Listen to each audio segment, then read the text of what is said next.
اعوذ باللہ من الشیطان الرجیم بسم اللہ الرحمن الرحیم الحمد للہ الاول بلا اول کان قبلہ والآخر بلا آخر یکن بعدہ الذي قصرت عن رؤيته ابصار الناظرین وعجزت عن نعته اوهام الواصفین ثم الصلاة والسلام على اشرف الانبیاء والمرسلین وخاتم النبیین سیدنا ونبینا ومولانا ومولا الثقلین جد الحسن والحسین ابی القاسم محمد علیہ السلام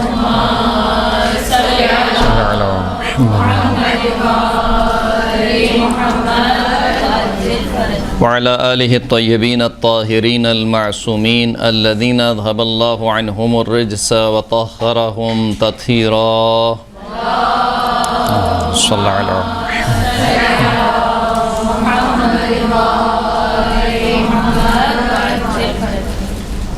واللعنة الدائمة على أعدائهم أجمعين أما بعد فقد قال الله سبحانه وتعالى في كتابه المجيد بسم الله الرحمن الرحيم إن الذين يحبون أن تشيع الفاحشة في الذين آمنوا لهم عذاب أليم في الدنيا والآخرة والله يعلم وأنتم لا تعلمون سورہ مبارکہ نور آیت نمبر 19۔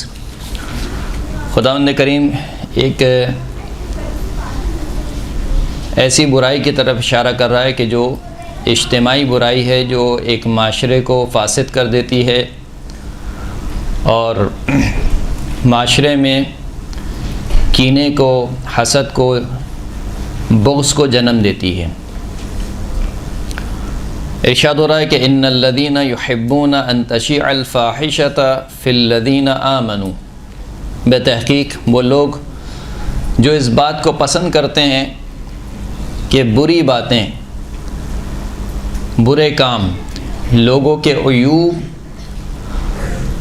مومنین میں ان کی اشاعت کی جائے۔ یعنی کیا مطلب؟ یعنی فی سبیل اللہ یا فی سبیل الشیطان مارکیٹنگ کی جائے، مومنین کے عیوب کی، مومنین کے مثال کے طور پر کسی کو گناہ کرتے ہوئے دیکھ لیا یا کسی میں کوئی عیب دیکھ لیا تو اس عیب کی ایسی مارکیٹنگ کی جائے کہ کیا فیس بک کرتا ہوگا اور کیا واٹس ایپ کرتا ہوگا۔ بے تحقیق جو لوگ پسند کرتے ہیں اس بات کو کہ اشاعت کی جائے فاحشہ یعنی برے کاموں کی، فی الذین آمنوا، صاحبان ایمان میں، لہم عذاب علیم، ایسے افراد کے لیے دردناک عذاب ہے۔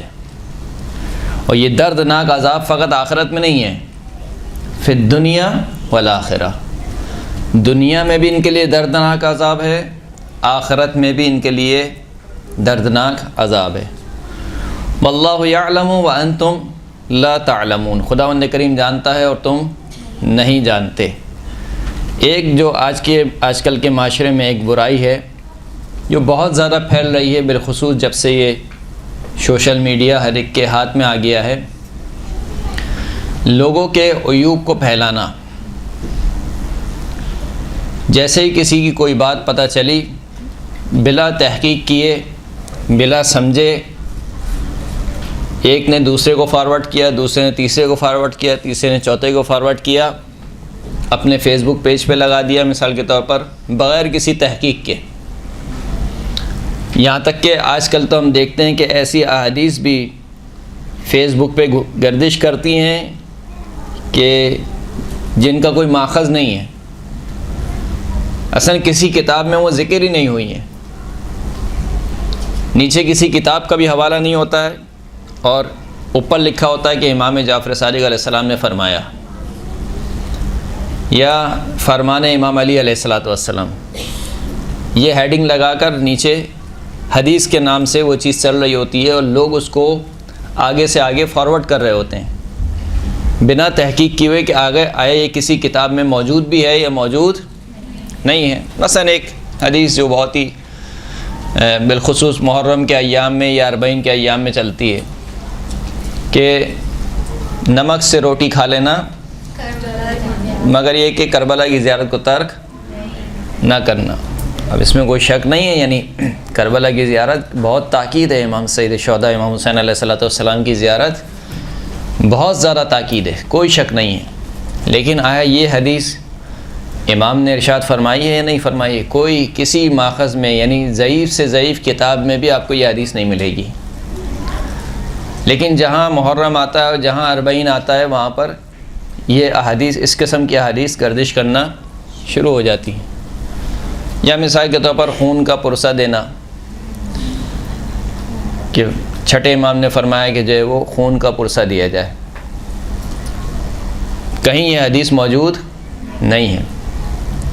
اسی طریقے سے ایک کام جو غلط استعمال ہوتا ہے سوشل میڈیا کا، کہ جب کوئی چیک اینڈ بیلنس نہ ہو تو پھر ایک جو غلط استعمال ہے وہ یہ ہے کہ لوگوں کے عیوب کو منتشر کرنا، اشاعت کرنا، اور اس میں ہر ایک حسب توفیق اپنا حصہ ڈالے سوشل میڈیا کے ذریعے سے۔ یا مثال کے طور پر آج کل جو شادیوں کا سیزن ہے، تو شادیوں میں آپ گئے ہیں اٹینڈ کرنے، مثال کے طور پر ملے ہیں، اب کوئی نہ کوئی تو بات کرنی ہے، تو کیا بات کریں؟ تو کچھ موضوع نہیں ملا تو کیا موضوع ہے کہ فلاں نے یہ کیا، اس کے شوہر نے اس کے ساتھ یہ کیا، وہ فلاں کا جو شوہر ہے اس کو تو جانے ہی نہیں دیتا گھر پہ، اس کی ساس بہت ظالم ہے۔ یہ موضوعات ڈسکس ہو رہے ہیں، جبکہ اصلاً ان کی کوئی ضرورت نہیں ہے۔ چھٹے امام امام جعفر صادق علیہ الصلوۃ والسلام ارشاد فرماتے ہیں،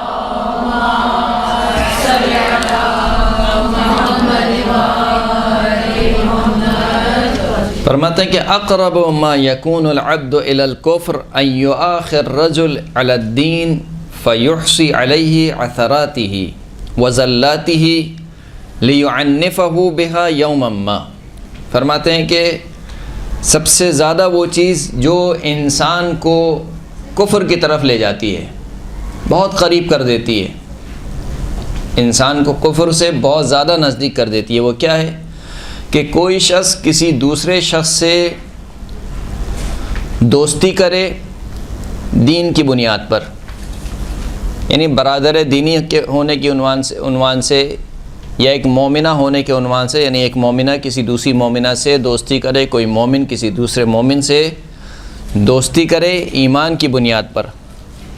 دوستی کرنے کے بعد کیا کرے؟ فیحصی علیہ عثراتہ، دوستی کرنے کے بعد اپنے دوست کی لغزشوں کو شمار کرنا شروع کرے، اس کی غلطیوں کو کاؤنٹ کرنا شروع کرے۔ وزلاتہ، اثرات و زلات تقریباً ایک معنی میں ہے، یعنی اس کی لغزشوں کو، اس کی خطاؤں کو، اس کی غلطیوں کو کاؤنٹ کرنا شروع کرے، جمع کرنا شروع کر دے۔ کیوں؟ لیعنفہ بہا یوما ما، کہ اس وجہ سے جمع کر رہا ہے کہ ایک نہ ایک دن ضرور ان غلطیوں کے ذریعے سے اپنے اس دوست کو ذلیل کرے گا، رسوا کرے گا۔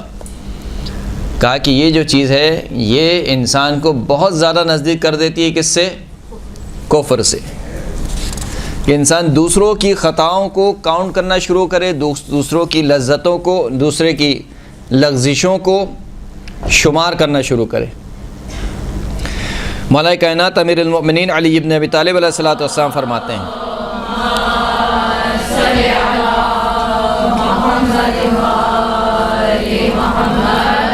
فرماتے ہیں کہ یا عبداللہ لا تعجل فی عیب احد بذنبہ، اگر خدا نخواستہ کسی کو گناہ کرتے ہوئے دیکھو تو جلدی نہ کرو۔ جلدی نہ کرو یعنی کیا مطلب؟ یعنی اس کی ملامت کرنے میں، یا اس کو مثال کے طور پر اس کے راز کو فاش کرنے میں، یا اس کے عیب کو بیان کرنے میں جلدی نہ کرو۔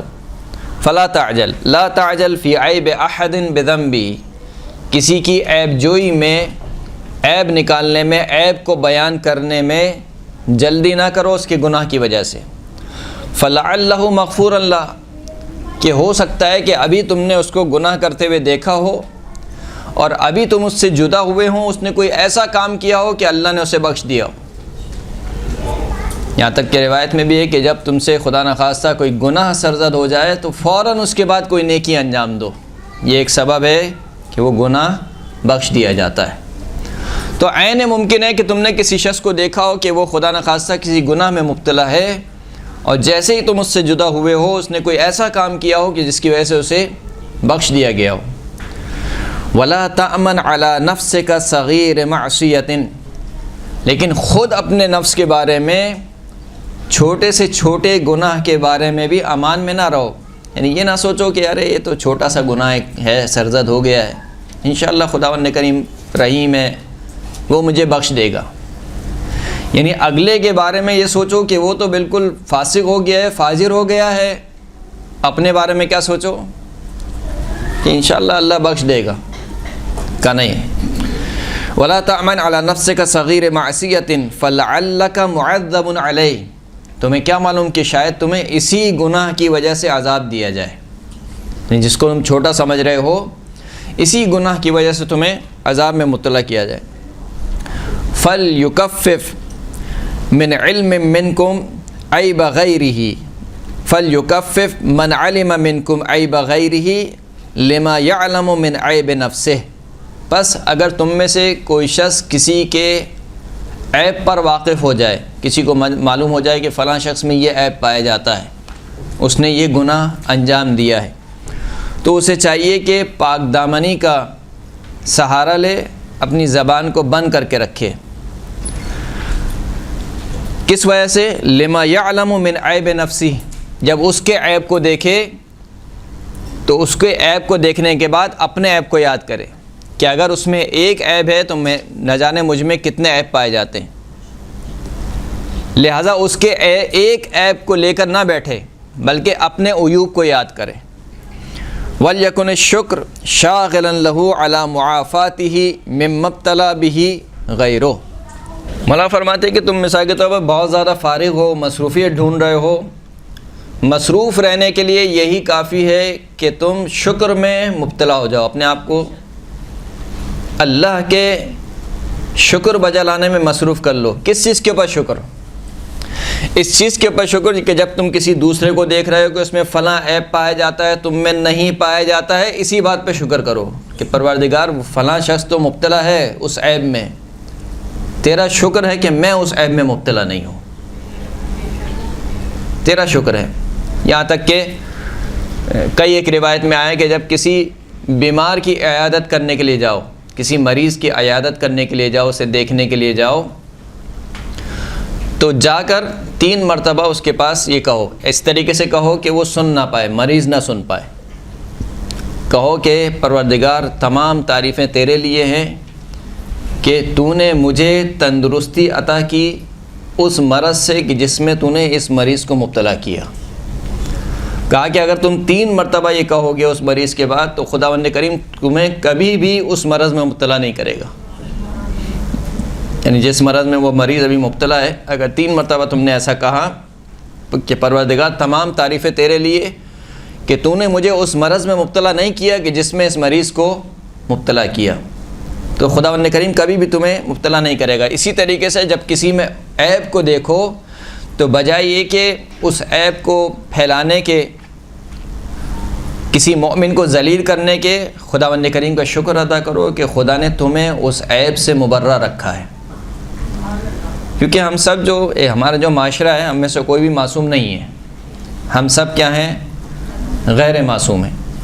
جب سب غیر معصوم ہیں تو یقیناً کسی نہ کسی میں کوئی نہ کوئی برائی پائی جاتی ہے، یعنی کوئی بھی پرفیکٹ نہیں ہے، پرفیکٹ صرف جو 14 ہستیاں ہیں، 14 ہستیاں یا وہ ہستیاں جو ان سے بہت ہی زیادہ متصل ہستیاں ہیں، وہ ہستیاں جو ہیں وہ کامل ہیں۔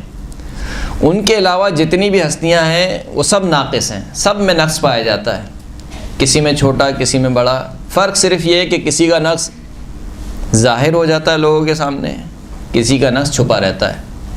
مجھ میں کیا کیا برائیاں ہیں، میں آپ کے سامنے مثال کے طور پر 1 گھنٹے کے لیے آتا ہوں یا 1.5 گھنٹے کے لیے آتا ہوں، اس 1-1.5 گھنٹے کے لیے وہ خداوند کریم ہے کہ جس نے ہم سب کا پردہ رکھا ہوا ہے، ورنہ اگر وہ اس پردے کو ہٹا لے تو شاید کوئی کسی کو منہ دکھانے کے لائق نہ رہے، یعنی وہ اس قدر کریم ہے خداوند کریم۔ آپ دعائے کمیل میں پڑھتے ہیں، دعائے کمیل میں جہاں پر یہ والا فقرہ آتا ہے کہ پروردگار پس اسی رات اسی لمحے مجھے بخش دے اس سے پہلے مولا کائنات فرماتے ہیں کہ پروردگار سب کو چھوڑ دوں، میرے اعمال پر خود میرے اعضاء و جوارح گواہ ہیں، یعنی میرا اپنا جسم، جسے میں اپنا جسم کہتا ہوں، وہ خود میرے اعمال پر گواہ ہے۔ پھر اس کے بعد یہ جو 2 فرشتے ہیں کرام الکاتبین، یہ میرے اعمال پر گواہ ہیں، اور پھر ان سب سے بڑھ کر تو میرے اعمال پر گواہ ہے۔ اور تو کیسا گواہ ہے کہ پروردگار تو اس قدر کریم ہے کہ کچھ اعمال، کچھ میرے گناہ ایسے ہیں جو تو نے ان 2 فرشتوں سے بھی چھپا لیے ہیں۔ یعنی وہ اس قدر کریم ہے خداوند کریم کہ اگر کوئی شخص گناہ انجام دیتا ہے تو پروردگار جلدی نہیں کرتا ہے، یہاں تک فرشتوں کو حکم دیتا ہے کہ رکے رہو، ابھی فوراً سے نہ لکھو، کیا پتہ کہ میرا بندہ توبہ کر لے۔ لیکن جب کوئی نیکی انجام دیتا ہے کہا کہ فوراً سے لکھ لو۔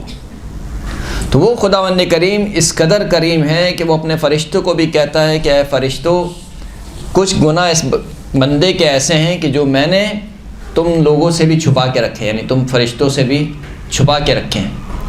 تو اگر یہ جو عصمت کا پردہ ہے، یہ پردہ چاک ہو جائے، جیسے خود دعائے کمیل میں آپ پڑھتے ہیں اللہم اغفر لی الذنوب التی تحتک العصم، پروردگار میرے ان گناہوں کو بخش دے جو پردے کو چاک کرتے ہیں، یعنی جو رسوا کر دیتے ہیں، کہ جو اتنا اچھا بن کر میں آج یہاں پر بیٹھا ہوا ہوں، جو لوگ مثال کے طور پر بے عنوان مولانا عالم مجھے سن رہے ہیں، اگر ان کے سامنے میری برائیاں سامنے آ جائیں تو شاید یہ لوگ مجھے دیکھنا تو کیا، سلام کرنا بھی گوارا نہ کریں، دیکھنا بھی گوارا نہ کریں۔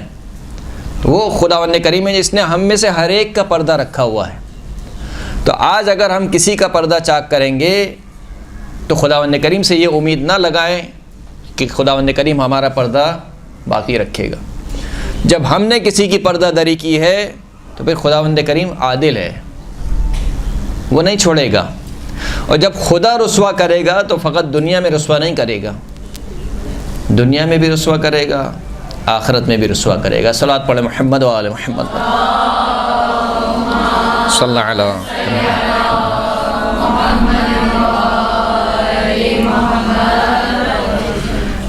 امام فرماتے ہیں کہ یا ایھا الناس طوبی لمن شغلہ عیبہ عن عیوب الناس،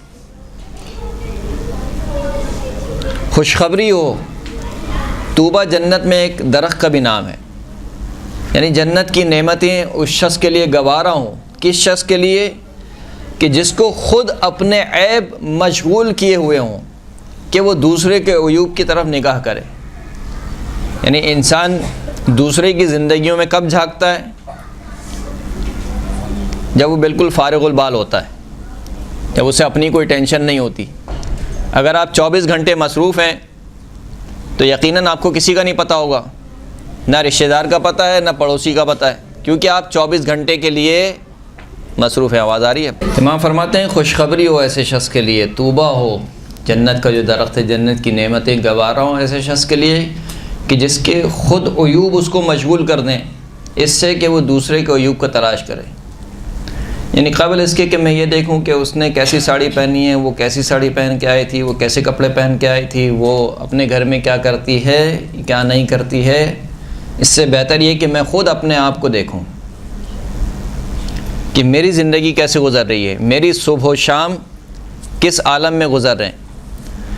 اگر میرے صبح و شام اس حالت میں نہیں گزر رہے ہیں کہ جس کو میں دوسرے کے لیے عیب شمار کر رہا ہوں،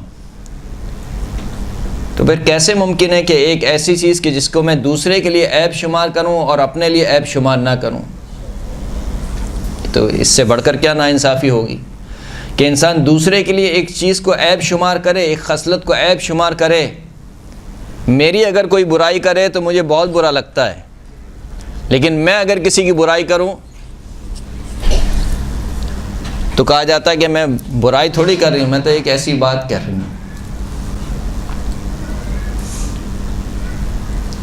بقول فارسی میں محاورہ بہت مشہور ہے، یعنی کوئی شخص کسی کی غیبت کر رہا ہوتا ہے اور ساتھ ساتھ کہتا جاتا ہے ہاں غیبت نہ شے، غیبت نہ شے، یعنی دیکھو، یعنی غیبت نہیں ہو لیکن یہ بات ہے، یعنی خدا نہ خواستہ میں غیبت نہیں کر رہی ہوں اس کی، لیکن اس میں یہ بات ہے، وہ یہی تو غیبت ہے۔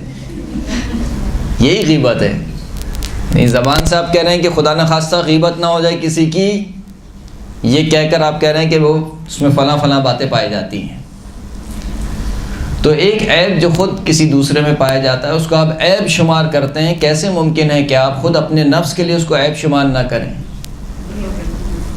کسی کی برائی کرنا، کسی کی غیبت کرنا، کسی کو ذلیل کرنا، کسی کی تذلیل کرنا، جب یہ دوسرے کے لیے عیب ہے تو یقیناً آپ کے لیے بھی کیا ہے؟ عیب ہے. چھٹے امام سے یہ روایت ہے، چھٹے امام نے اپنے ایک صحابی ہیں عبداللہ ابن جندب، ان کو بہت پیاری وصیتیں کی ہیں اور ایک تھوڑی سی طولانی ہیں یہ وصیتیں. ان وصیتوں میں ایک وصیت یہ تھی کہ امام نے فرمایا کہ حضرت عیسیٰ علیہ السلام نے اپنے حواریوں سے پوچھا، اپنے اصحاب سے پوچھا کہ یہ بتاؤ کہ اگر تم کہیں سے گزر رہے ہو اور تمہارا کوئی مومن بھائی بیٹھا ہوا ہو یا سو رہا ہو مثال کے طور پر، اور خدا نہ خواستہ اس کی شرمگاہ برہنہ ہو جائے تو تم کیا کرو گے؟ تو سب نے کہا کہ ہم اس کا کپڑا اس کے اوپر ڈال دیں گے، جو بھی لباس اس نے پہنا ہوا ہے ہم اس کی شرمگاہ کو ڈھانپ دیں گے. کہا کہ نہیں، تم ایسا نہیں کرتے ہو، تم برہنہ کو اور ننگا کرتے ہو. تو وہ حیران ہو گئے کہ حضرت عیسیٰ کیا کہنا چاہ رہے ہیں. پوچھا کیف ذالک، کہا یہ کیسے ممکن ہے؟ کہا جب تم میں سے کسی کو پتہ، کسی کے عیب کا پتہ چلتا ہے تو بجائے عیب کے چھپانے کے 2-4 اور لگا کے پیش کرتے ہو. یعنی ایک تو وہ عیب ہے جو پایا جاتا ہے اس میں، وہ صحیح ہے، وہ تو عیب ہے. عیب کے ساتھ جو گرم مسالہ اور چاٹ مسالہ اس میں ڈال کے پیش کیا جاتا ہے، 4 اور لگا کے پیش کیا جاتا ہے. کہا کہ یہ ہے کہ تم بجائے اس کو، اس کے شرمگاہ کو ڈھانپنے کے، اس کو اور برہنہ کرتے ہو. فرمایا کہ قال عیسیٰ ابن مریم طوبی لمن جعل بصرہ فی قلبہ، فرمایا کہ جنت کی نعمتیں اس شخص کے لیے ہوں کہ جس کی بصیرت خود اس کے دل میں ہو. یعنی وہ بجائے دوسرے کے عیوب کو دیکھنے کے خود اپنے نفس کو دیکھے، اپنے کردار کو دیکھے. ولم یجعل بصرہ فی عینہ، ایسا شخص کہ جس کی بصارت کو اس کی آنکھ میں نہیں بلکہ اس کے دل میں رکھا ہو. یعنی کیا مطلب؟ یعنی وہ ظاہری آنکھوں سے ہر ایک کو نہ دیکھے بلکہ اپنے دل کی آنکھوں سے، بصیرت کی آنکھوں سے لوگوں کو دیکھے. لا تنظروا فی عیوب الناس کالارباب، یہ بڑا اہم جملہ ہے. کہا کہ لوگوں کے عیوب کو ارباب کہتے ہیں، رب کی جمع ہے. الحمدللہ رب العالمین، رب کی جمع کیا ہے؟ ارباب. یعنی خدا بن کے لوگوں کے عیوب کو نہ دیکھو. ہم کیا ہو جاتے ہیں بسا اوقات؟ خدا بن جاتے ہیں، لوگوں کے خدا بن جاتے ہیں. کہ لوگوں کے خدا بن کر لوگوں کے عیوب کی طرف نگاہ نہ کرو. وانظروا فی عیوبکم کہیئۃ العبد، خود اپنے عیوب کو دیکھو کس طریقے سے؟ جیسے ایک بندہ، ایک غلام اپنے آپ کو دیکھتا ہے. انما الناس رجلان، لوگوں کی 2 قسمیں، مبتلا و معاف. مبتلا و معاف، ایک وہ شخص ہے جو کسی عیب میں مبتلا ہے اور دوسرا وہ شخص ہے کہ جس میں وہ عیب نہیں پایا جاتا ہے. یعنی ہم میں سے ہر ایک مبتلا بھی ہے اور معاف بھی ہے. مجھ میں جو عیب ہیں شاید ان میں سے بعض عیب آپ میں نہ ہوں. اسی طریقے سے کسی دوسرے میں اگر کوئی عیب ہیں تو وہ عیب مجھ میں نہیں ہوں گے. تو ہم میں سے ہر ایک مبتلا بھی ہے، ہر ایک معاف بھی ہے. فرحم المبتلا واحمد اللہ علی العافیہ، بس جب کسی مبتلا شخص کو دیکھو تو اللہ کا شکر ادا کرو. کس بنا پر اللہ کا شکر ادا کرو؟ کہ اس عیب میں خداوند کریم نے تم کو مبتلا نہیں کیا. وہ عیب جو اس میں پایا جاتا ہے وہ تم میں نہیں پایا جاتا. بس اس مبتلا پر رحم کرو اور عافیت پر اللہ کی حمد اور اللہ کا شکر ادا کرو. مولا کائنات امیر المؤمنین علی ابن ابی طالب علیہ الصلوۃ والسلام صلی اللہ علیہ محمد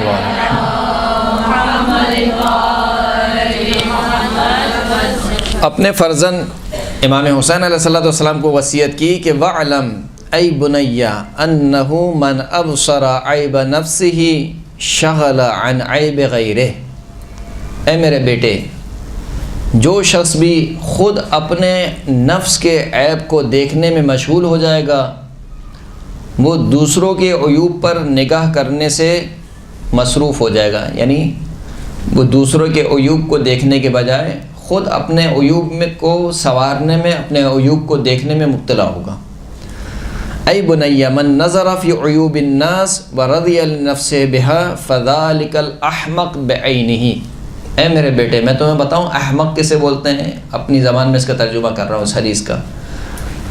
میں بتاؤں تمہیں احمق کسے کہتے ہیں؟ کہ احمق وہ شخص ہے کہ جو لوگوں کے میں تو عیوب تلاش کرے لیکن اسی عیب کو اپنے لیے جائز شمار کرے، اپنے لیے اسی عیب کے لیے راضی ہو، لیکن لوگوں کے لیے کہے کہ اس میں یہ عیب پایا جاتا ہے، اس میں یہ عیب پایا جاتا ہے، اس میں یہ عیب پایا جاتا ہے، اور خود اس عیب میں مبتلا ہو جبکہ وہ اس کے نظر نہ آئے۔ محاورہ بھی ہے کہ دوسرے کی آنکھ کا کیا کہتے ہیں، اپنی آنکھ کا شیطیر بھی نظر نہیں آتا اور دوسرے کی آنکھ کا تنکا بھی نظر آ جاتا ہے۔ تو جو ایسا شخص ہو، مولا فرماتے ہیں کہ فذالک الاحمق بعینہ، یہی وہ شخص ہے کہ جو احمق کہے جانے کے لائق ہے، کہ دوسرے کے جو عیوب ہیں ان کو عیب شمار کرے لیکن اپنے متعلق انہی عیوب کے لیے، اپنے متعلق کیا، اپنے نفس کے لیے انہی عیوب سے راضی ہو اور اس کو عیب شمار نہ کرے۔ چھٹے امام سے روایت ہے کہ ان للہ تبارک و تعالی علی عبدہ المؤمن 40 جنہ۔ یہ بڑی خوبصورت روایت ہے۔ مولا فرماتے ہیں کہ خداوند کریم کی جانب سے اپنے بندہ مومن کے لیے 40 زرہ ہیں۔ جنہ کہتے ہیں کہ جس کے ذریعے سے، جو تلوار میں ایک زرہ پہنی جاتی ہے کہ جس کے سبب سے دشمن کے وار سے بچا جاتا ہے، اسے جنہ کہا جاتا ہے۔ ڈھال، 40 ڈھال ہیں خداوند کریم کی جانب سے اپنے بندہ مومن کے لیے 40 ڈھال ہیں۔ فمن اذنب ذنبا کبیرا رفع عنہ جنہ، پس جو شخص بھی ایک گناہ کبیرہ انجام دیتا ہے تو خداوند کریم ایک ڈھال کو اٹھا لیتا ہے۔ اب کتنی بچ گئیں؟ 40 تھیں، 40 کے بعد کتنی بچ گئیں؟ 39۔ فَإِذَا عَابَ أَخَاهُ الْمُؤْمِنُ بِشَيْءٍ يَعْلَمُهُ مِنْهُ انکشفت تِلْكَ الْجُنَنْ عَنْهُ، لیکن جب یہ بندہ مومن کسی دوسرے بندہ مومن میں کوئی عیب پاتا ہے کہ جس عیب کو وہ جان لیتا ہے اور اس عیب کو لوگوں کے درمیان منتشر کرتا ہے، مولا فرماتے ہیں کہ پھر ساری کی ساری ڈھالیں خداوند کریم اٹھا لیتا ہے۔ یعنی گناہ کبیرہ کی وجہ سے کتنی؟ ایک ڈھال اٹھتی ہے، لوگوں کے عیوب کو بیان کرنے کی وجہ سے کتنی ڈھالیں اٹھ جاتی ہیں؟ ساری کی ساری ڈھالیں۔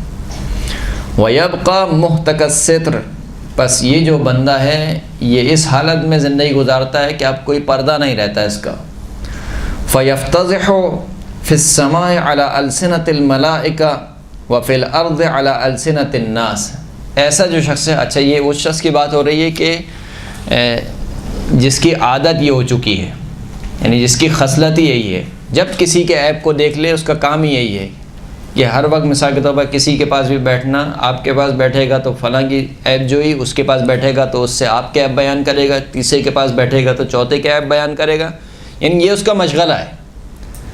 جو کبھی کبھار جس سے یہ گناہ سرزد ہو جائے مثال کے طور پر تو اس کا مسئلہ الگ ہے، وہ توبہ کرے خداوند کریم سے، اس کی توبہ قبول ہوگی انشاءاللہ۔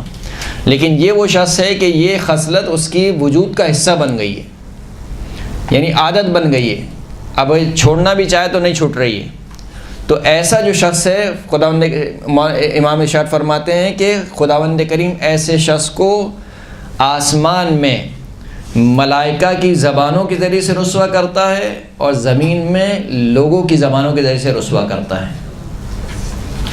یعنی اس کی کوئی عزت نہیں رہتی معاشرے میں، نہ آسمان میں اس کی کوئی عزت رہتی ہے نہ زمین میں اس کی کوئی عزت رہتی ہے۔ ولا یرتکب ذما الا ذکرہ، یہ کوئی گناہ انجام نہیں دیتا مگر یہ کہ اس کے گناہ کا لوگوں کو پتہ چل جاتا ہے اور لوگ اس کے گناہ کا تذکرہ کرتے ہیں۔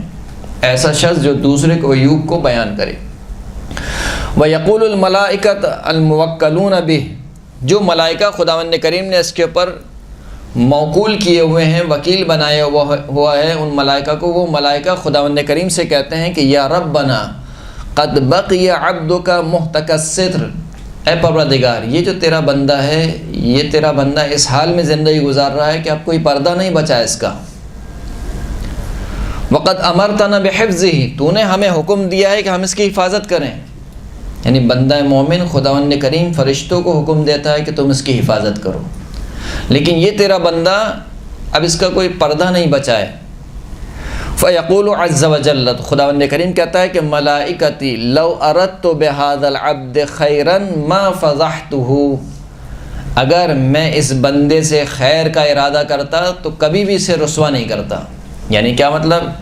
یعنی اس بندے نے اس کام کے ذریعے سے خود اپنے ہاتھوں سے اللہ کے خیر کو اپنی جانب سے موڑ لیا ہے۔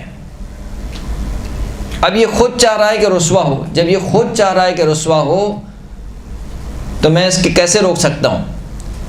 فرمایا کہ لو اردت بہذا العبد خیرا ما فضحته فارفعوا اجنحتکم عنہ، پس اے فرشتو اپنے پروں کو اس بندہ مومن سے اٹھا لو۔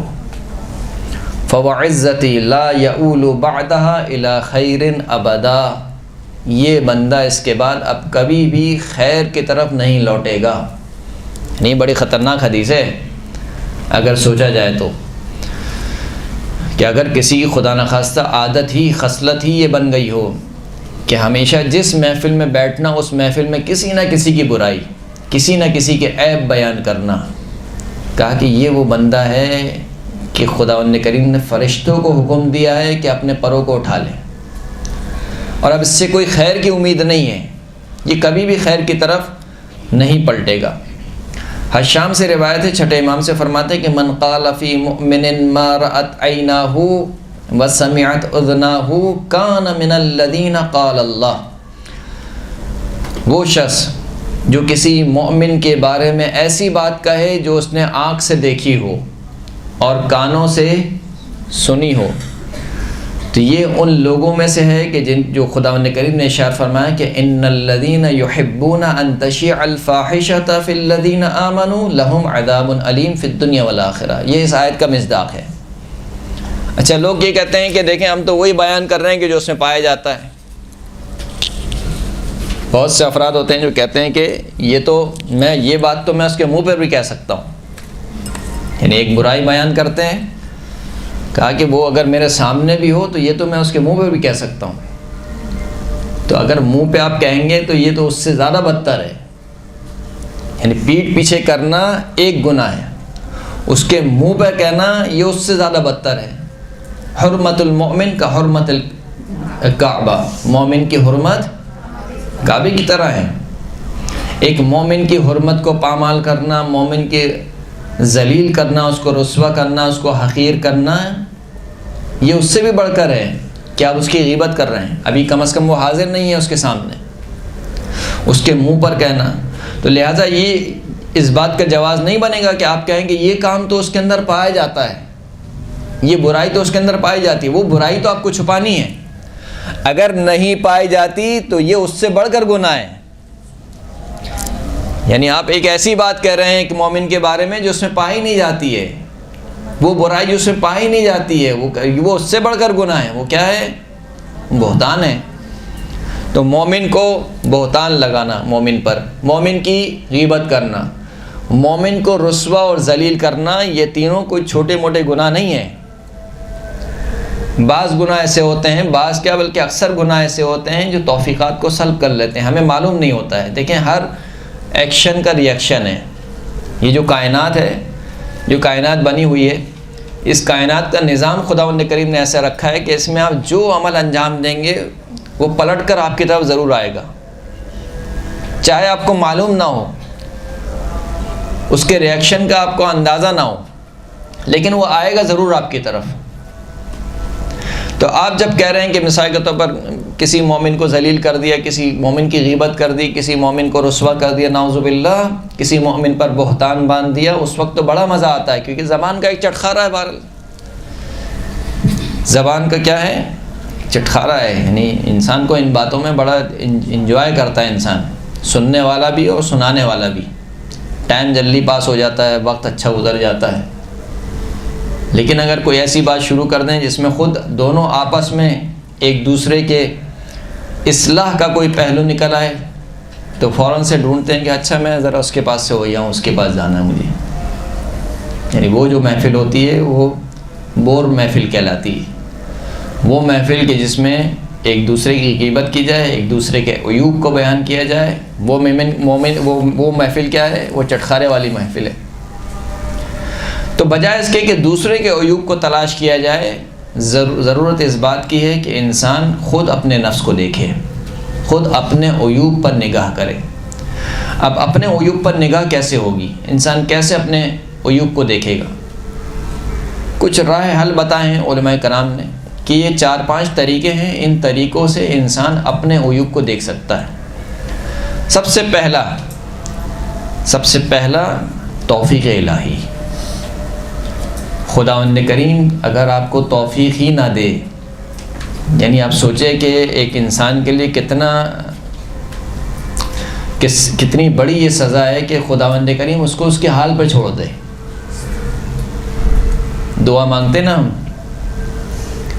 کہ پروردگار مجھے پلک جھپکنے کے لیے بھی میرے حال پہ نہ چھوڑ.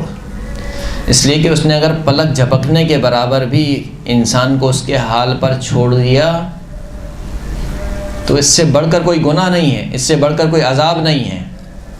یہاں تک کہ روایت بھی ایک نقل کی جاتی ہے کہ ایک حضرت موسیٰ کے زمانے میں ایک شخص تھا. وہ حضرت موسیٰ سے کہتا تھا کہ مثال کے طور پر آپ جو کہتے ہیں کہ عذاب آئے گا اور یہ ہوگا اور فلاں ہوگا، میں تو یہ سارے کام کرتا ہوں، کوئی خدا کا عذاب نہیں آتا ہے. حضرت موسیٰ علیہ السلام پر وحی ہوئی، کہا کہ اس کے لیے اس سے بڑھ کر اور کیا عذاب ہوگا کہ خدا نے اس کو اس کے حال پر چھوڑ دیا ہے. اور جب اس کو کوئی نیک بات بھی اگر کوئی بتلائے تو اس کے پر کوئی اثر نہیں ہوتا ہے.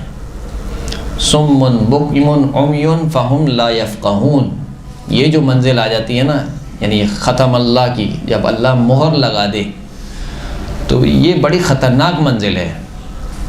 تو سب سے پہلے انسان توفیق الہی مانگے کہ خداوند کریم مجھے توفیق دے کہ میں اپنے عیوب پر مبتلا ہوں. اس لیے کہ جب مریض کو پتہ ہی نہیں چلے گا کہ میں کسی مرض میں مبتلا ہوں تو اس کی اصلاح کیسے ہوگی؟ اگر میں یہ سمجھوں کہ میں سب سے بہتر فرد ہوں معاشرے میں، مجھ سے اچھا کوئی نہیں، میں نماز شب پڑھنے والا، میں مدرسے میں جانے والا، میں مثال کے طور پر فلاں کام بھی کرتا ہوں، میں اتنے لوگوں کو تبلیغ کرتا ہوں، اتنی میں ریاضت کرتا ہوں، اتنی میں چیریٹی کرتا ہوں، یہ سب کے سب کافی ہیں. کبھی کبھار انسان کے ذہن میں یہ خیالات آتے ہیں کہ انسان اپنے اعمال پر اکتفا کرنے لگتا ہے اور اپنے اعمال کو بہت بڑا شمار کرنے لگتا ہے. جبکہ حضرت لقمان نے اپنے بیٹے کو نصیحت کی کہ میرے بیٹے کہ اگر جن و انس کے برابر بھی نیکیاں انجام دو تب بھی یہ سمجھنا کہ کچھ انجام نہیں دیا، اور اگر جن و انس کے برابر بھی گناہ کر لو تب بھی خدا کی رحمت سے مایوس نہ ہونا، کہ وہ خداوند کریم بہت کریم ہے، اس کی رحمت میرے گناہوں سے کہیں بڑھ کر ہے. تو توفیق الہی، خداوند کریم اس بات کی توفیق دے کہ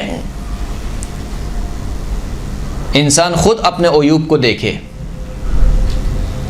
اور اپنے عیوب کو سنوارنے کی کوشش کرے. اذا اراد اللہ بعبد خیرا فقہہ فی الدین وزہدہ فی الدنیا وبصر عیوبہ. جب اللہ کسی بندے سے خیر کا ارادہ کرتا ہے تو اس کو دین میں سمجھ بوجھ عطا کرتا ہے، اس کو دنیا میں بے رغبتی عطا کرتا ہے. دنیا سے بے رغبتی کا مطلب کیا ہے؟ دنیا سے بے رغبتی کا مطلب یہ ہے کہ دنیا اس کا ہم و غم نہیں ہے. دنیا مل جائے تب بھی ٹھیک ہے، نہیں ملے تب بھی کوئی مسئلہ نہیں ہے. وہ دنیا کے لیے زندگی نہیں گزارتا ہے، دنیا میں زندگی گزارتا ہے کس کے لیے؟ آخرت کے لیے. زہدہ فی الدنیا. اور تیسری چیز وبصرہ عیوبہ، خداوند کریم اس کے عیوب کو خود اسے دکھلا دیتا ہے کہ مجھ میں یہ عیب پائے جاتے ہیں، میں یہ کام غلط کرتا ہوں، آج کا جو میں نے پورا دن گزارا ہے اس میں یہ خطائیں مجھ سے ہوئی ہیں. یا مثال کے طور پر کسی محفل میں بیٹھا تھا، کسی سے ایسا مذاق کر دیا کہ بعد میں احساس ہوا کہ یہ مذاق نہیں کرنا چاہیے تھا، اس کی توہین ہوئی ہے مثال کے طور پر. تو اگر یہ آپ کو پتہ ہی نہ چلے کہ آپ نے یہ کام کیا ہے تو آپ اس سے جا کے معافی کیسے مانگیں گے؟ خداوند کریم سے توبہ کیسے مانگیں گے؟ نہیں مانگ سکتے ہیں۔ المؤمن یحتاج الی ثلاثۃ خصال، مومن ہمیشہ 3 باتوں کی طرف محتاج رہتا ہے، یعنی ہمیشہ مومن کو 3 چیزیں چاہیے۔ پہلی چیز کیا ہے؟ توفیق من اللہ، اللہ کی جانب سے توفیق۔ اگر اللہ کی جانب سے توفیق نہ ہو، لولا فضلہ علیکم ما زکا منکم من احد، لولا فضل اللہ علیکم ورحمتہ ما زکا منکم من احد ولکن اللہ یزکی من یشاء۔ خداوند کریم قرآن مجید میں ارشاد فرماتا ہے کہ اگر اللہ کی رحمت، اللہ کا فضل نہ ہو تو تم میں سے کوئی بھی اپنے عمل کو پاک نہیں کر سکتا۔ یعنی کوئی چیمپئن بننے کی کوشش نہ کرے کہ میں نے مثال کے طور پر نماز شب پڑھی، میں گناہوں سے بچ گیا، جہاں پر یہ میں آ جائے وہاں پہ کام خراب ہے۔ میں کیا ہوں؟ میں کچھ بھی نہیں ہوں، سب کچھ اللہ کی توفیق سے۔ اللہ نے مجھے توفیق دی تو میں گناہوں سے بچا، اللہ نے مجھے توفیق دی تو میں نماز شب پڑھی، اللہ نے مجھے توفیق دی تو آج میں یہ علم دین حاصل کرنے کے لیے یہاں پر بیٹھا ہوا ہوں، مدرسے آ رہا ہوں، اللہ کی توفیق سے۔ توفیق من اللہ، ایک اللہ کی جانب سے توفیق، پہلی چیز۔ دوسری، وواعظ من نفسہ، خود اس کے نفس کے اندر ایک نصیحت کرنے والا موجود ہو، یعنی اس کے خود دل کی آواز، اس کے ضمیر کی آواز جو بار بار اس کو پکار کر کہتی رہے کہ یہ کام صحیح ہے، یہ کام غلط ہے، یہ کام تم نے صحیح نہیں کیا۔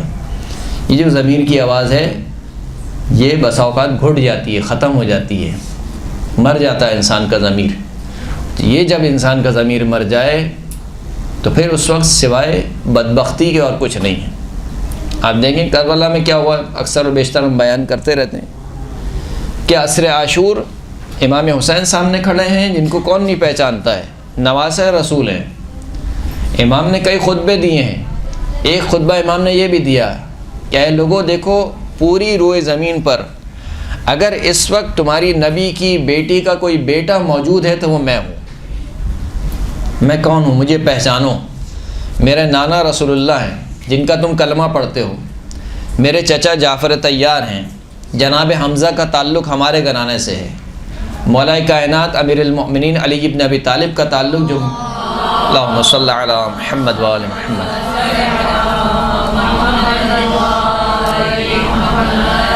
وہ میرے بابا ہیں، خاتون جنت میری ماں ہیں، یعنی سب کو پہچانوا رہے ہیں۔ یہاں تک کہ یہ بھی کہہ رہے ہیں کہ اگر تمہیں شک ہے کہ میں جھوٹ بول رہا ہوں تو تمہارے درمیان اصحاب موجود ہیں، یہ سعید خدری تمہارے درمیان موجود ہیں، ان سے پوچھو، وہ فلاں صحابی تمہارے درمیان موجود ہیں، ان سے پوچھو کیا ہے یہ باتیں صحیح ہیں غلط ہیں۔ اب آپ سوچیں کہ اتنا خطبہ سننے کے بعد بھی کربلا واقع ہو گئی۔ کیوں واقع ہو گئی؟ اس لیے کہ واعظ من نفسی نہیں ہے۔ جب انسان خود کچھ کرنا نہیں چاہتا ہے تو ایک امام معصوم، نبی معصوم بھی اس کو راہ راست پر نہیں لا سکتا ہے۔ پہلا قدم یقیناً آپ کی جانب سے ہوگا۔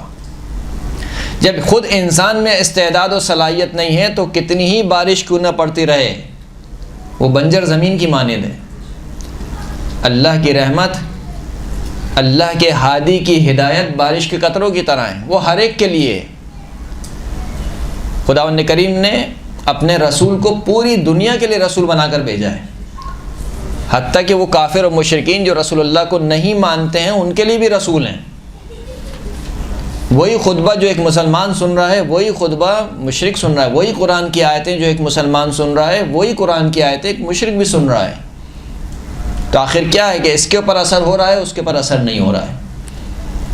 یعنی کوئی تبت یدا ابی لہب کا مصداق بن رہا ہے اور کوئی سلمان منا اہل البیت کا مصداق بن رہا ہے۔ کیوں ہے ایسا؟ ایسا اس وجہ سے کہ استعداد نہیں ہے، صلاحیت نہیں ہے، اپنی دل کی زمین کو بنجر کر لیا ہے۔ جب بنجر کر لیا ہے تو امام معصوم، نبی معصوم، رسولوں میں سب سے افضل ہستی بھی اگر کسی کو ہدایت دینا چاہے نہیں دے سکتی۔ انک لا تہدی من احببت ولکن اللہ یہدی من یشاء، اے حبیب آپ جسے چاہے ہدایت نہیں دے سکتے مگر اللہ ہے کہ جسے چاہتا ہے ہدایت دیتا ہے۔ تو واعظ من نفسی، خود اپنے اندر سے، یعنی ابھی جو میں اپنی گفتگو کر رہا ہوں یا میرے بعد جو بھی علماء یہاں پر آ کے گفتگو کرتے ہیں یقیناً سب مجھ سے بہتر اور بہت اچھی گفتگو کرتے ہیں، اور یقیناً دین کی باتیں ہوتی ہیں، لیکن یہ دین کی باتیں اس وقت تک آپ کے اندر اثر انداز نہیں ہوں گی جب تک آپ خود نہیں چاہیں گے۔ خود سے جب انسان نہ چاہے، خود سے پہلا قدم نہ اٹھائے، والذین جاہدوا فینا لنہدینہم سبلنا، وہ افراد جو ہماری راہ میں کوشش کرتے ہیں، لنہدینہم سبلنا، ہم اپنے راستوں کی طرف ان کی رہنمائی کرتے ہیں۔ کس کا؟ آیت کا ریفرنس تو مجھے خود ڈھونڈنا پڑے گا، مشہور معروف آیت ہے، سورہ ماشاء اللہ حافظہ موجود ہے ہمارے درس میں،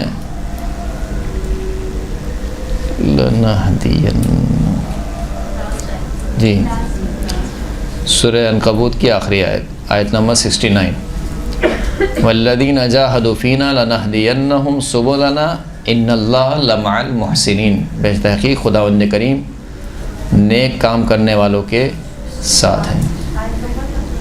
جی 69۔ تو یہ جو خودی میں آنا ہے نا، یہ خودی میں آنا بہت ضروری ہے۔ آپ سنتے رہتے ہیں بہرحال واقعات ہیں، فضیل بن عیاض کا نام آپ نے سنا ہوگا، فضیل بن عیاض جو کہ فضیل فے ضاد یہ لام، فضیل بن عیاض جو کہ ڈاکو تھا، یہ چور تھا، بہرحال کیا تھا، وہ جب گیا ایک جگہ چوری کرنے، یا کہتے ہیں مثال کے طور پر اپنی کسی معشوقہ سے ملنے، جو بھی ہے، بہرحال وہ گیا تو اس نے ایک گھر سے قرآن مجید کی تلاوت کی آواز سنی۔ وہ تلاوت کی آواز کیا تھی؟ کون سی آیت تھی؟ جی الم یعن للذین آمنوا ان تخشع قلوبہم لذکر اللہ، کیا وقت نہیں آ پہنچا ہے کہ صاحب ایمان کے دل اللہ کے ذکر سے خشیت میں مبتلا ہو جائیں۔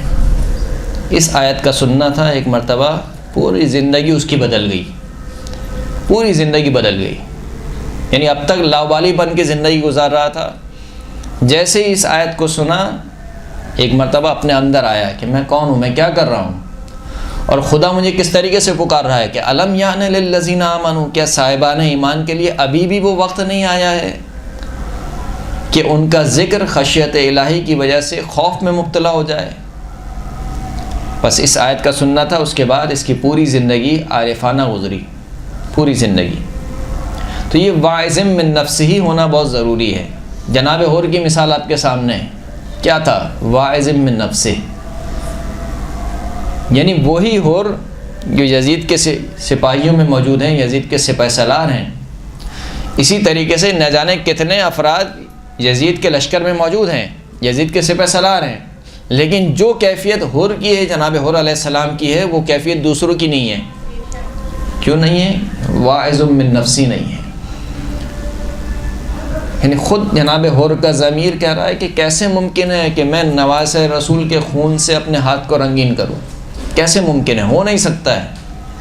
لہٰذا حر جناب حر شب عاشور خیمے میں چکر لگا رہے ہیں کہ کل کیا ہوگا، جنت اور جہنم کے درمیان ہو، اس طرف جنت ہے، یہاں پر جہنم ہے۔ پسر سعد کے پاس آتے ہیں، کیا تو نے واقعاً ارادہ کر لیا ہے، کوئی سبیل نہیں ہے کہ کوئی بیچ کا راستہ نکل جائے؟ کہا نہیں، کوئی سبیل نہیں ہے۔ یزید نے کہا ہے کہ اگر بیعت کرتے ہیں تو کریں، ورنہ تو جنگ ہوگی، اور ایسی جنگ ہوگی کہ سر کٹ کٹ کے گریں گے۔ بس اتنا سننا تھا کہ جناب حر نکلے ہیں اپنے خیمے سے اور منسلک ہو گئے، متصل ہو گئے امام حسین علیہ السلام کے ساتھ۔ تو یہ واعظ من نفسی ہے۔ اسی لشکر میں ایسے افراد موجود ہیں کہ جن کے سامنے امام حسین خطبے دے دے کے تھک چکے ہیں، یہاں تک کہ آخری وقت میں شمر امام حسین کے سینے پر بیٹھا ہوا ہے، یا امام حسین سجدے میں ہے اور یزید کے سپاہی کوئی قریب نہیں جا رہا ہے۔ پسر سعد کہتا ہے کہ کیا ہو گیا تم لوگوں کو، کہ یہ تو اب یعنی تقریباً مر چکا ہے، یعنی ختم ہو چکا ہے، اب اس کا کام تمام کرو، کیوں آگے نہیں بڑھتے ہو؟ یہاں تک کہ ایک شخص آگے بڑھتا ہے، امام اپنی آنکھ کو کھولتے ہیں اور کہتے ہیں کہ واپس چلے جا، تو میرا قاتل نہیں ہے۔ پھر ایک شخص آگے بڑھتا ہے، پھر کہتے ہیں کہ نہیں، تو بھی میرا قاتل نہیں ہے۔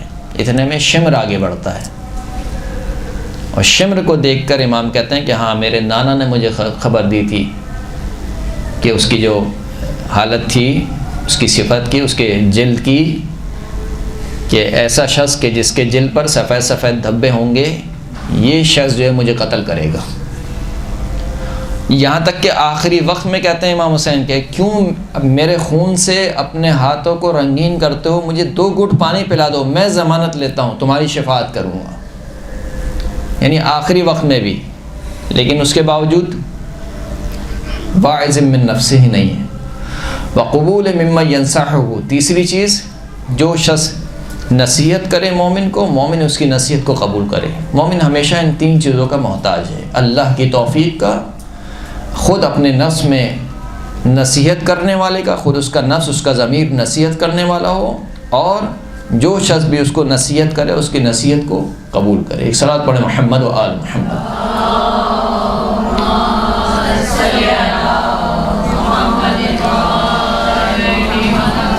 چوتھے امام سے روایت ہے کہ یبن آدم انک لا تزال بخیر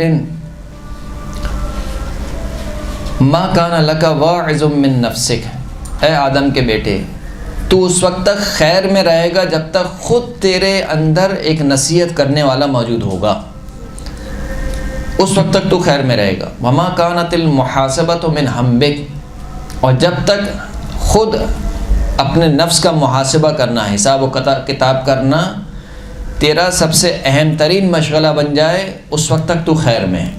وما کان الخوف لک شعارا والحذر لک دثارا، اور جب تک خوف تیرا شعار بن جائے، تیرا نعرہ بن جائے، یعنی خوف الہی، خداوند کریم کے عذاب سے خوف، والحذر، حذر یعنی بچنا، اپنے آپ کو بچانا، احتیاط کرنا، شبہ میں مبتلا نہ ہونا، یہ جو ہے وہ دثار نہ بن جائے۔ دثار اس لباس کو کہتے ہیں جو اندر والے لباس کے اوپر پہنا جاتا ہے، یعنی مثال کے طور پر ردا، چادر جو لباس کے اوپر ڈالی جاتی ہے، یا وہ لباس جو جسم سے متصل لباس ہوتا ہے اس کے اوپر جو لباس پہنا جاتا ہے اس کو دثار کہا جاتا ہے۔ کہا جب تک یہ 3-4 کام ہوں گے اس وقت تک تو خیر میں رہے گا۔ تو یہ ایک پہلا طریقہ تھا کہ انسان توفیق الہی طلب کرے کہ پروردگار بجائے اس کے کہ میں دوسرے کے عیوب کو ٹٹولوں، تو خود میرے عیوب کو میرے سامنے لے آ، تاکہ میں مشغول ہی نہ ہوں کسی دوسرے کے عیوب کو دیکھنے میں۔ دوسرا طریقہ کیا ہے؟ دوسرا طریقہ یہ ہے کہ المؤمن مرآۃ المؤمن، مومن مومن کا آئینہ ہے۔ لیکن کیسا آئینہ ہے؟ کہ من وعظ اخاہ سرا فقد زانہ، جس نے مخفیانہ طور پر اپنے مومن بھائی کو نصیحت کی، فقط زانہ، اس نے اس کو خوبصورت بنایا، اس نے اس کو زینت بخشی۔ ومن وعظہ علانیۃ، جس نے بھرے مجمع میں اس کو نصیحت کی، فقط شانہ، تو اس نے اپنے مومن بھائی کی تذلیل کی، تحقیر کی۔ اگر آپ کو کسی کی اصلاح بھی کرنی ہے تو اصلاح کا بھی ایک انداز ہے، ائمہ اطہار کا بھی ایک انداز تھا اصلاح کرنے کا، اسی انداز کو اپنانا پڑے گا، اسی سیرت کو اپنانا پڑے گا کہ جس طریقے سے ائمہ اطہار نے اصلاح کی ہے لوگوں کی۔ شکران کا واقعہ میں شاید سنا چکا ہوں آپ کو۔ شکران جو کہ امام کا چاہنے والا ہے، رسول اللہ کے غلاموں میں سے ایک شخص ہے شکران۔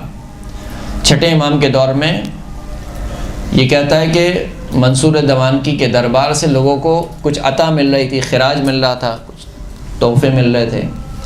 یہ شخص کھڑا ہو گیا دربار کے پاس اور کہا کہ کوئی میری سفارش کرنے والا نہیں ہے۔ اتنے میں دیکھا کہ چھٹے امام تشریف لا رہے ہیں۔ چھٹے امام کو دیکھا، صلوات پڑھیں محمد و آل محمد۔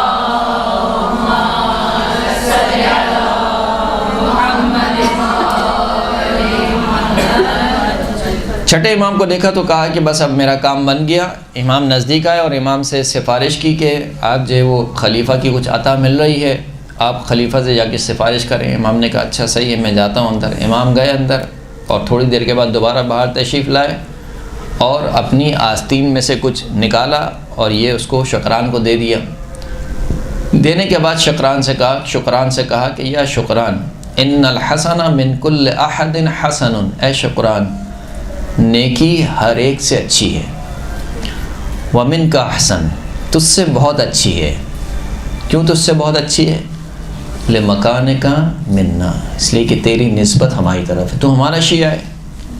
تو اگر نماز پڑھے گا تو کہا جائے گا جعفر صادق کے شیعہ نے نماز پڑھی ہے، علی کے شیعہ نے نماز پڑھی ہے۔ تیرا اخلاق اگر اچھا ہوگا تو کہا جائے گا شیعہ کا اخلاق بہت اچھا ہوتا ہے. تم اگر پردے دار ہوگی تو کہا جائے گا کہ شیعہ مومنات، شیعہ عورتیں پردہ دار ہوتی ہیں، زینب کی چاہنے والی، زینب کے مصائب پر گریہ کرنے والی پردے دار ہوتی ہیں. لمکان کا منا، تمہاری نسبت ہماری طرف ہے. وَإِنَّ الْقَبِيحَ مِنْ كُلِّ أَحَدٍ قَبِيحٌ، اور برا کام ہر ایک سے بہت برا ہے، لیکن وَلَكِنَّكَ مِنْكَ أَقْبَحُ، لیکن تجھ سے برائی بہت بری ہے. کیوں؟ لمکان کا منا، اس لیے کہ تیری نسبت ہماری طرف ہے. تو اگر گناہ کرے گا تو یہ نہیں کہا جائے گا تو نے گناہ کیا ہے، کہا جائے گا کہ جعفر صادق کے شیعہ نے یہ گناہ کیا ہے، علی کے ماننے والے نے یہ گناہ کیا ہے. علی کے ماننے والوں کی محفل ایسی ہوتی ہے کہ مکس گیدرنگ ہوتی ہے، اس میں فل آواز میں گانے چلائے جاتے ہیں، نعوذ باللہ. تو گناہ کر رہے ہو تو گناہ کرتے وقت یہ سوچ لو کہ یہ نسبت فقط تمہاری طرف نہیں دی جائے گی، یہ نسبت تمہارے امام کی طرف بھی دی جائے گی. یہ جملہ امام نے کہا. اب یہ جملہ امام نے کیوں کہا؟ وجہ کیا تھی؟ شکران نے ایسا کیا کیا تھا؟ شکران شراب نوشی کیا کرتا تھا، شراب پیتا تھا. امام یہ بھی تو کہہ سکتے تھے کہ صحیح ہے، یہ آتا تو ہم نے تجھے دے دی، لیکن مجھے پتہ ہے تو شراب پیتا ہے، شراب پینا بہت بری بات ہے، اور یہ ہے اور وہ ہے فلاں. شراب پینے کے جتنے بھی مضرات ہیں، جتنے بھی عذاب الہی ہیں، وہ اس کو بتلا سکتے تھے. ایسا ہو سکتا تھا؟ نہیں ہو سکتا تھا. لیکن امام نے ایک دوسرا طریقہ اپنایا کہ اس کی عزت بھی رہ جائے، اس کی پردہ دری بھی رہ جائے، یعنی اس کا پردہ بھی رہ جائے، اس کا پردہ چاک نہ ہو، اس کو یہ نہ پتہ چلے کہ مجھے معلوم ہے کہ یہ شراب پیتا ہے، لیکن اس کی اصلاح بھی ہو جائے. یہ طریقہ امام نے اپنایا. اگر امام ڈائریکٹ اس سے کہتے کہ تم شراب پیتے ہو تو شاید وہ آئندہ شراب نہیں پیتا، لیکن شاید کسی اور گناہ میں مبتلا ہو جاتا. اس لیے کہ امام نے فقط شراب کے بارے میں اس کی مذمت کی، لیکن امام نے ایک ایسا جملہ کہا کہ اس کی پوری زندگی سنور جائے، پھر وہ آئندہ شراب تو جائے، کیا کسی اور گناہ کو بھی کے نزدیک بھی نہ جائے. یکمل المؤمن مرآۃ المؤمن لأنہ یتأملہ فیسد فاقتہ ویجمل حالتہ. اے کمیل، مولا کائنات فرماتے ہیں جناب کمیل سے، جن کی اب دعائے کمیل پڑھتے ہیں، جناب کمیل بن زیاد. اے کمیل، مومن مومنین کا آئینہ ہوتا ہے. کیوں؟ کیونکہ وہ ہمیشہ مومنین کی رعایت کرتا رہتا ہے، دیکھ بھال کرتا رہتا ہے. فیسد فاقتہ، پس وہ بچاتا ہے، مومن دوسرے مومن کو بچاتا ہے کہ کوئی گناہ اس سے سرزد نہ ہو جائے، کوئی عیب اس سے سرزد نہ ہو جائے. ویجمل حالتہ، اور اس کے حالت کو خوبصورت بناتا ہے، بجائے اس کے کہ اس کے عیوب کو دیکھ کر لوگوں میں اچھالنے کے، خود اس کے عیوب کو خود اسے بتلاتا ہے. ایسے ایک لطیفہ بھی کہا ہے کہ میرے جتنے بھی عیوب ہیں وہ مجھے ہی بتلائے جائیں، میری کوئی اور برانچ نہیں ہے. صحیح نا؟ یعنی میری کوئی اور برانچ نہیں ہے، جتنے عیوب آپ کو پتہ چل رہے ہیں، میری کوئی برائی پتہ چل رہی ہے، تو بجائے اس کے کہ دوسرے کو، تیسرے کو، چوتھے کو، پانچویں کو کہنے کے، خود مجھے آگے بتائیں کہ آپ میں یہ برائی ہے. صحیح. اول تو ٹٹولنے کی ضرورت نہیں ہے عیوب. اگر آپ کو عیب پتہ بھی چل جائے، ظاہر سی بات ہے انسان جو ہے وہ ہر ایک کو اللہ نے 2 آنکھیں دی ہیں، انسان آنکھیں بند کر کے تو نہیں چل رہا ہے. اگر عیوب کا پتہ بھی چل جائے تو بجائے اس کے کہ دوسرے تیسرے افراد کے کہنے کے، خود اس شخص سے جا کر کہا جائے. اور اس کا بھی ایک طریقہ ہے کہ کس طریقے سے کہا جائے، نئے کہ بھری محفل میں اس کو ذلیل کیا جائے.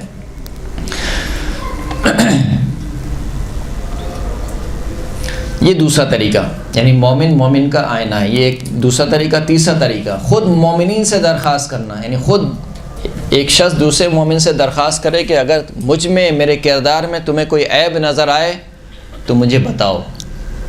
یعنی آپ اور میں تو کس کھیت کی مولی ہیں. چھٹے امام جعفر صادق علیہ السلام